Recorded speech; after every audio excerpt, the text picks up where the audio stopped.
there is no silver bullet. There is no, as one of my friends said, no seatbelt that you can put on to assure that you will not be in this circumstance again. But I asked the cabinet to come together, the Attorney General, Homeland Security, Department of Education, Health and Human Services, et cetera, because we know this is a complex problem.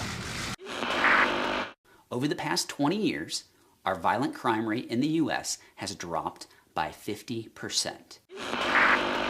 The issue here is not the gun or the video game, it's untreated mental illness. These folks, all of them, were either undertreated or improperly treated or not treated. Well, I was the scientific expert for all of the combined Prozac suits back in the 1990s. So I literally got inside Eli Lilly and then later inside other drug companies. And I can tell you that they actively suppressed all the data they were getting on violence and suicide and on the ineffectiveness of the drug. For example, when Eli Lilly would get a report from a doctor saying that his patient had, even one of their own researchers, saying that a patient had committed suicide, probably caused by the drug, they would change their own investigator's report to no drug effect or emotional instability. When all the reports of violence came out, they didn't research their own data to see about this. They formed a committee to counter it, and they met secretly. This is not a conspiracy, it's a fact. They met secretly in early morning hours with the FDA to avoid the press or anybody seeing Eli Lilly coming and going with the FDA to cover this up. Wow. The latest scientific research shows that if you take all the studies sent to the FDA for antidepressants, not just the cherry-picked ones, see, the company will do maybe 6 studies, 7 studies, and then they'll cherry-pick 2, and those will be the studies used to prove the drug is effective. Well, if you look at all the studies, latest research, the antidepressants don't work. They're ineffective. And then if you look at additional research, it's clear they cause violence and suicide, psychosis and mania. So we have tons of evidence that they don't work and tons of evidence that they are causing horrible mental aberrations by disrupting the function of the brain. And there's just no doubt about this. And every time we have a mass shooting, we always know that there's going to eventually come out that the person was on some kind of SSRI drug. The silver bullet here is mental health care treatment. We don't have a reliable system to route the potential violently mentally ill, which is, again, the vast majority of folks suffering with mental disorders, to proper treatment. And I'm really concerned now that conservatives don't see that turning to psychiatry as a solution is ultimately totalitarian. They just don't see it. Yes, yes. We've crammed the knowledge base down such that we've let HMOs get away with murder. We've let insurance companies route all psychiatrically ill patients that they can to social workers and nurses as prescribers. Now, I'm not talking down social workers and nurses, but I think we could agree as a nation that the most seriously mentally ill among us should be routed to psychiatrists. But HMOs won't pay for that.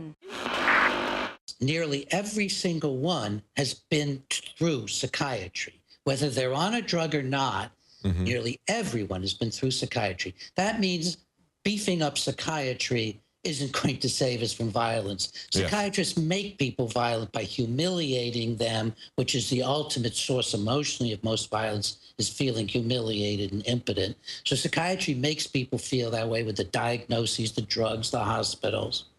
So, and it doesn't identify violence because there's no particular ability to do that within psychiatry. So one thing is they've almost all of them been through psychiatry. Secondly, many of them, maybe not all, certainly not all, but many of them were actively taking psychiatric drugs at the time. And not just SSRIs, but also other kinds of antidepressants, benzodiazepines, which can disinhibit like alcohol, and stimulants, which can drive people over the edge. And the press has lied about this. I was a medical expert in several suits surrounding Columbine. And what I found was that Eric Harris, one of the two youngsters who committed this atrocity and then killed each other, Eric was taking an antidepressant for a whole year with increasing doses. He was taking Luvox, which is an SSRI, fluvoxamine is its technical name. Mm-hmm. And he had a blood level of this drug from the coroner's office and also reported to the FDA, and the blood level in his system at the time of the shooting. It was ironically called a therapeutic level of the drug Luvox. And then you get the major media, USA Today, for example, recently coming out with a story reviewing what happened at Columbine and saying we now know that Eric Harris wasn't taking psychiatric drugs at the time. Well, he was. And I can track through his record that he wasn't crazy before he was put on the drugs. He was put on them because he was an obsessive kid, and he gets progressively crazier and manic and psychotic, paranoid on the drugs. I sent the information to USA Today. I said, here's the FDA report. Here's how I can get you the autopsy report. He was on drugs. You need to correct this. It was in his system at the time of his death. Therapeutic level. They didn't even respond to me. If you don't have a spiritual religion, psychiatry fills in your religion. Psychiatry says that we can tamper with the brain and make you better. We can find genetic causes which don't exist for mental disturbances. We can locate biochemical imbalances. It easily becomes a substitute ideology for believing we have free will, we have values, we have a soul. Actually, psyche means soul. So, essentially psychology actually meant the study of the soul for people who really didn't have any religious connection or couldn't bring themselves to see a God, So that does become kind of their God, I guess, and they've got these different schools of psychology, which I guess are kind of like religious denominations. Are you Jungian or are you Freudian or what? I guess those are... Well,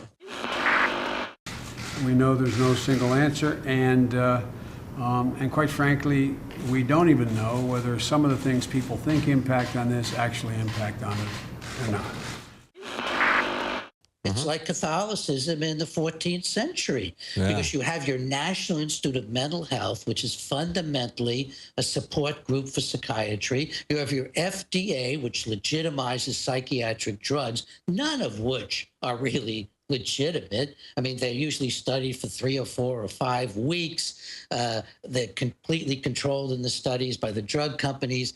So you have all these federal organizations. Even the Department of Education has supported the diagnosis of ADHD and the drugging of children. So psychiatry can be viewed in some ways as a materialistic, state-supported religion.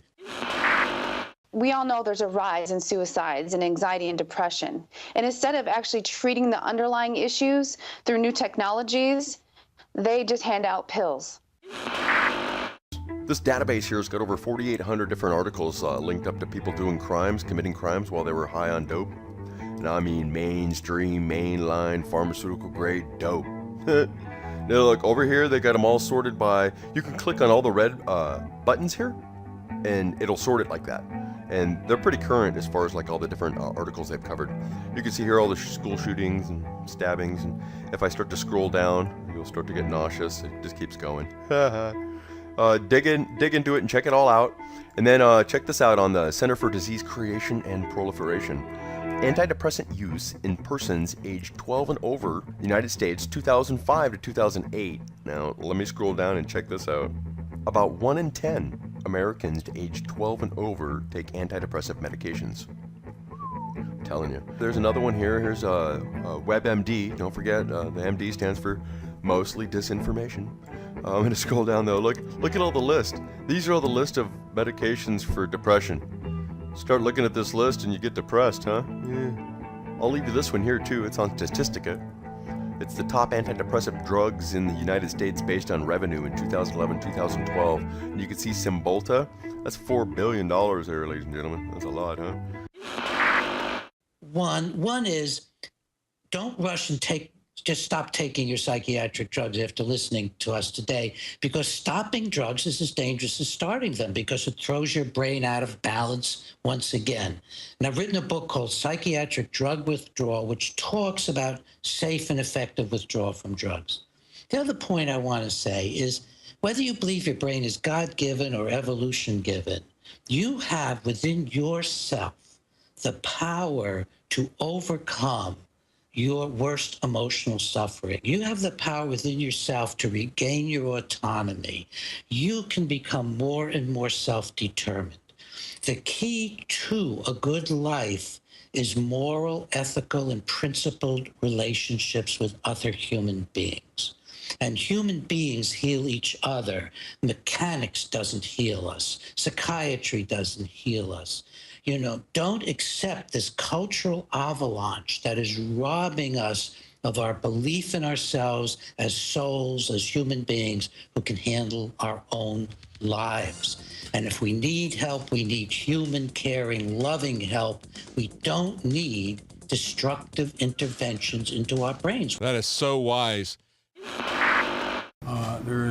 There is no silver bullet. There is no silver bullet. There is no silver bullet.